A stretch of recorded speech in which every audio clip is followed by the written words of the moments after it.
আসসালামু আলাইকুম, জামিল শপ থেকে আজকে আপনাদেরকে আরেকটি পণ্য দেখাবো, যে পণ্যটি সরাসরি চায়না থেকে ইম্পোর্ট করা হয়েছে। তা হলো আমাদের স্যান্ডেলিনা লাক্সারি ফ্যান।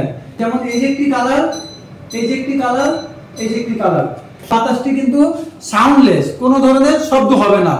এটি আপনার বেডরুমে, এসি রুমে অথবা আপনার ড্রয়িং রুমে আপনি ফিটিং করতে পারেন। আপনারা চাইলে আরো বিস্তারিত আমাদের ফেসবুক পেজ থেকে দেখে নিতে পারবেন। আরেকটি মডেল দেখাচ্ছি আপনাদেরকে। এই ডিজাইনগুলো কিন্তু দেখতে খুবই সুন্দর এবং ইউনিক, আকর্ষণীয় ডিজাইন। আপনার রুমের সৌন্দর্যটা কিন্তু আরো বেড়ে যাবে, ঠিক না? আপনাদেরকে আরেকটি মডেল দেখাচ্ছি। এই যে আমাদের একটি মডেল, এই মোট তিনটি মডেল কিন্তু আমাদের ঝোলানো হয়েছে, মানে ফিটিং করে আপনাদেরকে দেখানো হয়েছে। আপনারা চাইলে আরো কিছু মডেল আমাদের কাছ থেকে দেখতে পারবেন। যেমন এখানে আমাদের কিছু মডেল দেওয়া আছে এবং বিস্তারিত ইনবক্সে আপনাদেরকে আমি পাঠিয়ে দেব।